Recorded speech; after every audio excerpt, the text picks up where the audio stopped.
je ne dormais pas sur mon lit. J'ai fait presque un an, je ne dormais pas sur mon lit, je dormais par terre. Wow.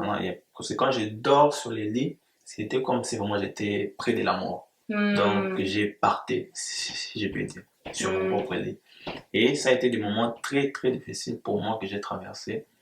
Mais je pensais vraiment pas que ça allait s'arranger. Je me disais que ça allait rester sûrement comme ça.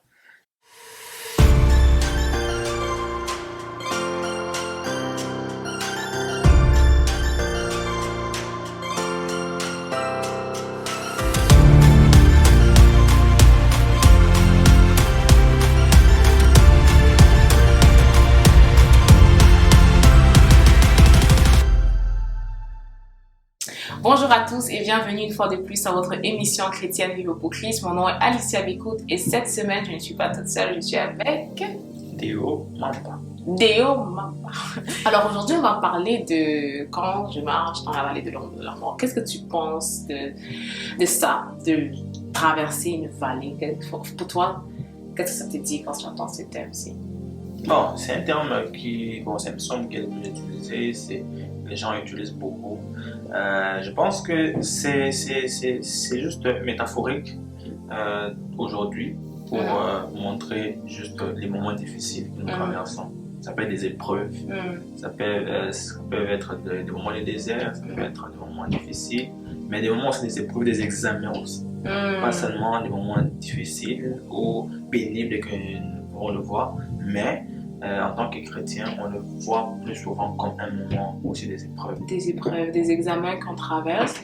Donc, est-ce que tu dirais que la vallée de l'homme de la mort n'est pas là pour te détruire, mais pour te construire? Oui, parce que quand tu peux lire avec David, tu verras que la manière dont il est en train de le présenter, c'est comme pour lui, il est en train de nous montrer quelle relation, quelle confiance qu'il a dans le Seigneur. Ils ont développé ça tellement que même s'il est dans des moments comme il est en train d'être traversé, pour lui, il voit ça comme un examen, des épreuves qui montrent que moi, avec mon Dieu, j'ai confiance en lui. Yeah. C'est vrai, c'est bizarre parce que c'est un verset biblique justement où David est en train de dire quand je marche dans la vallée de l'ombre de la mort, je ne crains rien. C'est ça qui, je pense, qui captive un peu aussi notre attention, c'est que ça a l'air de quelque chose de difficile, ça a l'air d'un désert, d'une épreuve, mais David va dire qu'il ne craint rien. Mais j'ai envie d'être pragmatique, enfin pratique, parce que je sais qu'il y a des gens ici qui se disent ah, ok, je ne crains rien, mais est-ce qu'on peut être pratique? Est-ce qu'il y a une fois où tu as traversé une période qui était difficile? Est-ce que ta première réaction était de dire je ne crains rien? On a l'habitude de dire I'm too blessed to be stressed. Est-ce que c'était ta première réaction de dire Seigneur, je ne crains rien? Ou est-ce que, au contraire, tu as eu des moments de doute, tu as eu des moments de, tu vois un peu ce que je veux dire? Ouais, je comprends ce que tu veux dire. C'est vrai qu'il y a certaines personnes, pour la première fois, ça peut lui sembler un peu être difficile ou ça peut être un peu quelque chose comme une malédiction, quoi que ce soit. Mais c'est la première fois, c'est normal. Quand tu es souvent un chrétien qui vient à peine de donner sa vie au Seigneur, qui vient de commencer sa vie chrétienne, il y a des fois où tu peux le voir comme quelque chose de mal ou quoi que ce soit, mais tu es encore dans tes débuts. Mais quand tu vas commencer à évoluer, quand tu vas commencer à avoir une certaine relation avec Dieu, en train de grandir, c'est là que tu vas commencer à comprendre que Dieu me fait traverser ça, ou Dieu permet que je traverse dans certaines choses. Tout ça, c'est pour me bâtir, me construire dans quelque chose. Mais justement, comme je disais, est-ce que tu as eu un moment où tu t'es retrouvé dans une épreuve où tu t'es dit, ok, Seigneur, je sais que tu me fais traverser ça parce que tu veux me bâtir? Oui. Une fois, donc c'est comme un témoignage que je suis en train de donner. Yeah. Bon, en tout cas, je crois que j'ai traversé plusieurs moments aussi très difficiles. Mais celui vraiment que je peux partager avec nous tous, c'est oui, j'ai vraiment connu des problèmes. Je pense que c'est un problème de santé. Donc c'est un problème de santé que j'avais connu. C'était un problème que je ne suis pas né avec. C'était juste venu comme ça. Donc il y avait le sang qui augmentait dans mon corps. Ça finissait pas d'augmenter. Donc la quantité vraiment augmentait. Et puis je me disais, c'est une maladie, quoi que ce soit. Quand je suis allé à l'hôpital, on a dit ce n'est pas une maladie, mais c'est juste que ton sang augmente de plus. Alors on s'est décidé d'enlever le sang très souvent, mais les docteurs avaient dit que si on enlève une fois, c'est fini, tu n'auras plus besoin qu'on enlève. Mais malgré que j'avais enlevé, ma situation n'avait toujours jamais changé. Donc j'avais le même symptôme. Je ne dormais pas sur mon lit. J'ai fait presque 1 an, je ne dormais pas sur mon lit, je dormais par terre. Wow. Parce que quand je dors sur les lits, c'était comme si vraiment j'étais près de la mort. Donc j'ai parté, si je peux dire, sur mon propre lit. Et ça a été des moments très très difficiles pour moi que j'ai traversés. Mais je pensais vraiment pas que ça allait s'arranger. Je me disais que ça allait rester sûrement comme ça. Mais Dieu nécessite toujours de me réconforter. Mais on voyait même des cantiques nouveaux. Et c'est là que je me suis rappelé que c'est dans la caverne que David avait de plus beaux punch, de plus beaux paroles qui étaient plus forts. C'était dans ces moments-là. Et c'est en traversant cela que j'ai compris à combien plus forte raison que Dieu est à côté de nous. Malgré que nous traversons des moments très difficiles, malgré tout cela, malgré que c'est impossible devant nous, malgré qu'on peut le voir impossible, et ça ne peut jamais s'arranger, mais Dieu le voit autrement. Et Dieu a été avec moi, il m'a envoyé des cantiques nouveaux, il m'a réconforté chaque jour. Et après 1 an, Dieu m'avait délivré de ça. Wow, what a testimony. J'aime ce que tu dis, c'est que le médecin a dit, bon, j'aime pas le fait que tu sois passé par là, mais j'aime cette partie de ton histoire que tu dis que le médecin avait dit que après une fois, ce serait terminé. Et comme on en discutait aussi juste avant de commencer la vidéo, c'est que David ne dit pas que quand je cours dans la vallée de l'ombre de la mort, mais il dit quand je marche dans la vallée de l'ombre de la mort. C'est-à-dire que parfois, on voit les épreuves, on a juste envie qu'elles se terminent le plus vite possible. Mais David est en train de dire, je suis en train de marcher. Ça veut dire que c'est dangereux ce par quoi je suis en train de passer, mais ça peut faire peur ce que je suis en train de traverser, mais je marche parce que je sais en fait que Dieu est avec moi. Et tu l'as dit, Dieu te réconfortait, Dieu t'envoyait des cantiques nouveaux, il t'envoyait des réconforts pour te dire I am with you in this process. Mais est-ce que tu as eu des moments où tu étais fatigué quand? Est-ce que tu as eu des moments où tu étais fatigué, dormi sur le sol parce que c'était peut-être pas confortable pour le corps, mais c'était mieux que dormir sur le lit? Est-ce que tu as eu des moments où tu étais fatigué? En tout cas, oui, effectivement. En tant qu'humain, on peut aussi arriver à des moments où on peut se dire qu'en tout cas, je pense que je suis quand même fatigué de ça. J'aimerais vraiment, comme tu l'as dit, courir et finir avec. Mais malheureusement, c'était pas ce que j'ai cherché. Mais c'était ça que j'ai vu. J'ai marché et non, je courais. Et il y a des moments où vraiment j'étais fatigué. Parce que c'est inconfortable de dormir en bas que de dormir sur ton lit. Tu vois ton lit comme ça, mais tu ne peux pas dormir parce que si tu dors, tu peux risquer d'aller dans le coma ou mourir. Et à un certain moment, Dieu m'a fait comprendre que même dans les moments difficiles, on peut aussi survivre. Même dans les moments difficiles, tu peux survivre. Parce que je crois que parfois les gens se disent que c'est trop dur, je ne peux pas y arriver. You know, c'est de savoir que, comme tu dis, dans les moments difficiles, je peux survivre dans le sens où, comme la Bible dit, Dieu ne nous tourne jamais au-delà de nos forces. C'est comme si we don't know that actually we can go through that difficult moment. Tu vois un peu, parce que dans notre tête, dans notre âme, c'est que non, it's too hard. It's hard. But on n'est pas conscient que Dieu nous a donné la capacité de traverser ce moment-là. Et je pense aussi qu'à l'église, on parle des battles of the mind, des batailles de la pensée. Je pense aussi que si dans notre tête on se dit I can go through it and I will not die, bah ça rend aussi le moment moins difficile, en tout cas pour notre âme, de pouvoir traverser ça. Qu'est-ce que tu en penses?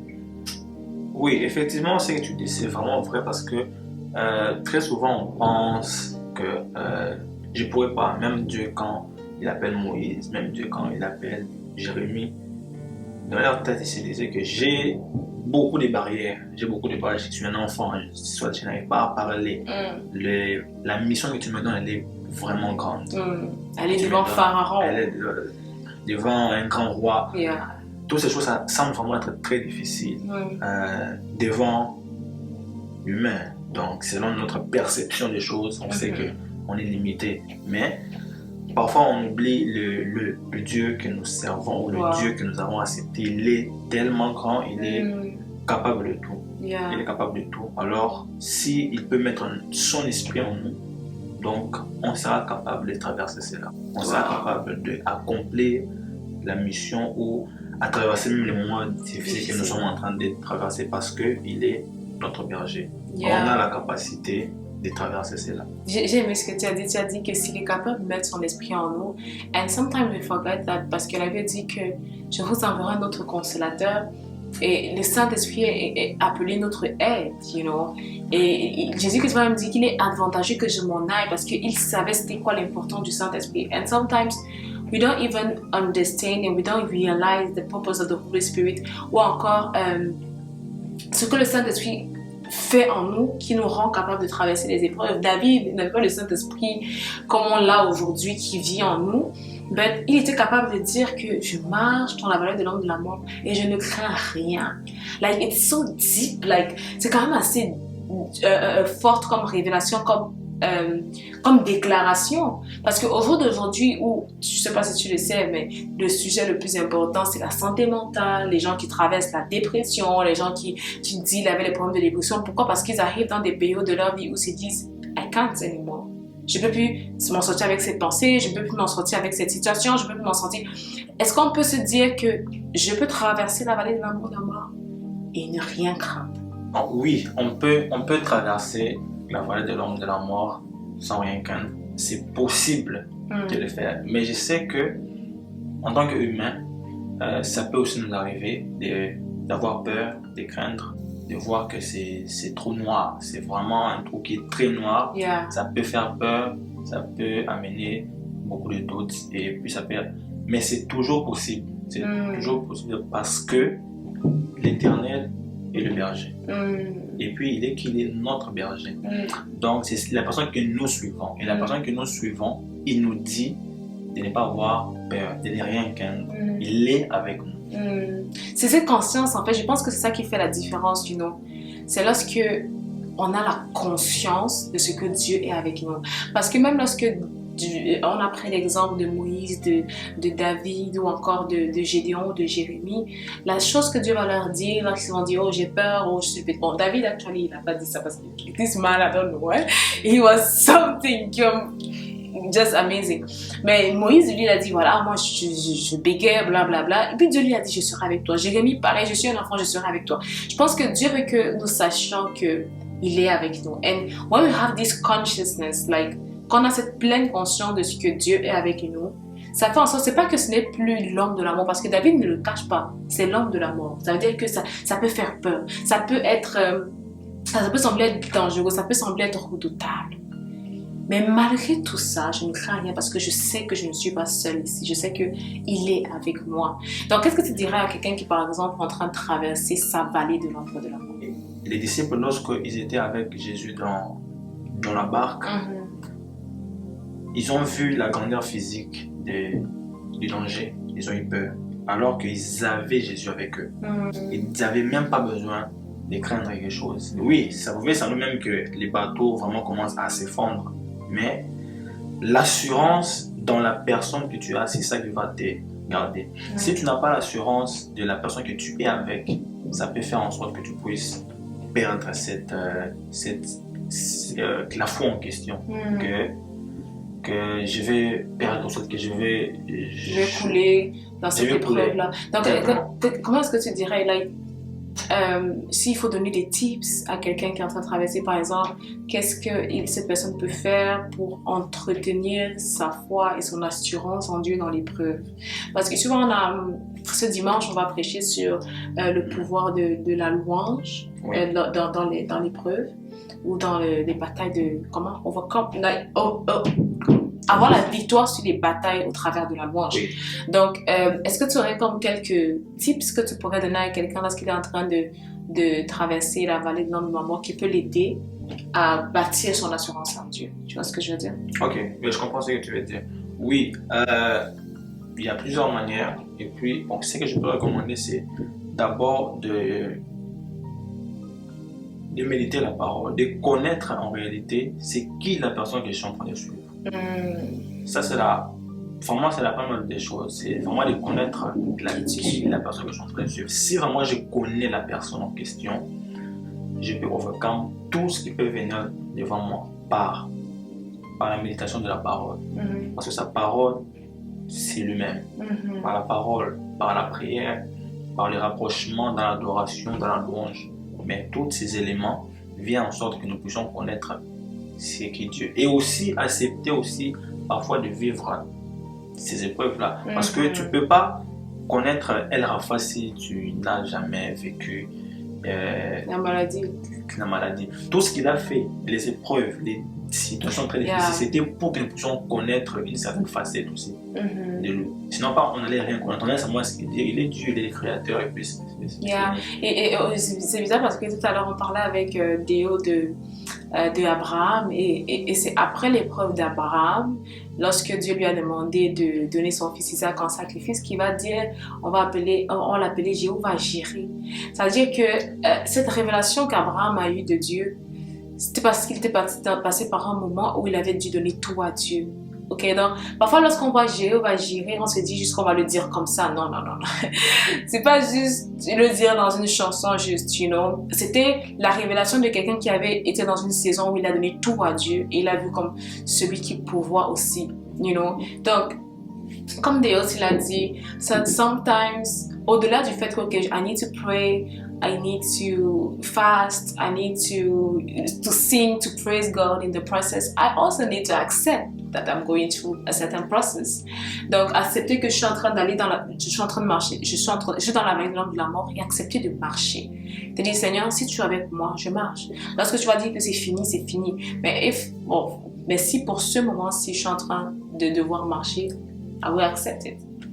Yeah. Est-ce que Dieu peut dire un dernier mot de la fin à quelqu'un? En tout cas, ce que je peux dire à quelqu'un, c'est que la personne que tu as choisie est capable de t'aider, elle est capable de faire passer dans ces moments très difficiles de la vie et que tu es capable. Dieu a mis en nous les capacités, Dieu a mis en nous l'intelligence, Dieu a mis tout en nous, même comme il a dit à Caïn, tu peux les résister. Ça frappe devant la porte, mais tu peux. Donc, Dieu a rappelé à Caïn que tu avais ces pouvoirs-là, tu as cette force-là, tu en as en toi. Je n'ai pas besoin de te les communiquer encore, tu en as déjà, je t'ai déjà donné. Tu peux overcome ça, tu peux vaincre toutes les situations très difficiles que tu peux traverser. Alors moi, ce que je peux dire à quelqu'un, c'est ça, c'est que Dieu a déjà mis en toi les capacités. C'est juste à toi de vivre cela, accepter et les traverser. Wow. I really love what just said parce que, you know, parfois on voit juste, oh God, on voit juste la capacité de Dieu de nous sortir de l'épreuve. On ne voit pas notre capacité à nous de traverser l'épreuve. Donc David avait accepté qu'il était dans la vallée de l'ombre de la mort. Il avait accepté aussi que ça n'allait pas durer éternellement, mais il avait accepté qu'il allait marcher parce qu'il savait le Dieu avec qui il marchait. Donc comme Déo a dit, parfois, comme Dieu a dit à Caïn, le diable, il se couche à ta porte, mais toi, résiste-le, parce que Dieu savait qu'il avait mis en Caïn la capacité de résister au péché, qu'il avait mis en Caïn la capacité de traverser cette épreuve-là. Donc, ayons la conscience de ce que Dieu a mis en nous, la capacité de traverser les épreuves. Et avec cette conscience-là, continuons de prier. Demande à Dieu, Seigneur, continue de me fortifier, mais sache que quand tu le pries, parce que la Bible le dit, lorsque tu pries, ne doute pas, crois également que Dieu t'a donné. Si tu as prié que Dieu te fortifie, crois qu'il t'a fortifié et va avec cette confiance-là. Et je suis sûre que demain, tu vas pouvoir être comme Déo, venir t'asseoir et témoigner que peut-être j'ai traversé une épreuve difficile, but I overcome it because the God I am serving is a victor. Like, il est un victorieux. Il a overcame everything at the cross and I don't need to fear anything, you know, even sometimes it's hard. So, merci Déo. Merci beaucoup, Alicia. Merci d'avoir partagé ton témoignage à quelqu'un. J'espère que une personne en regardant cela va se dire, OK, God, if you want me to walk, I will walk. You know, on ne peut pas. D'ailleurs, il vous a raconté juste une petite partie, mais je suis sûre qu'il a traversé des choses encore plus difficiles. Parce que ce qui est bizarre avec les épreuves, c'est qu'ils going aussi from glory to glory, you know. C'est pour notre propre gloire, c'est pour notre propre bien. C'est vrai qu'il y a tentation et épreuve, mais quand tu traverses des épreuves, je sais qu'il y a la gloire derrière cela. Il y a quelque chose derrière, il y a un plan pour Dieu derrière cela. So go with this word. Il y a un plan derrière cela, il y a une gloire derrière cela. Dieu est fidèle et ce qu'il dit, il accomplit. Donc, peut-être on va faire une autre vidéo sur la différence entre l'épreuve et la tentation. Peut-être Déo va revenir nous partager avec vous, avec nous ensemble. On va partager sur les tentations aussi, parce qu'il y a aussi les tentations. bien. Et je suis sûre que le Seigneur va nous faire du bien. Donc, on se retrouve la semaine prochaine avec une nouvelle vidéo. Merci une fois de plus, Déo. Merci beaucoup, Alicia. Que Dieu vous bénisse abondamment et bonne journée à vous.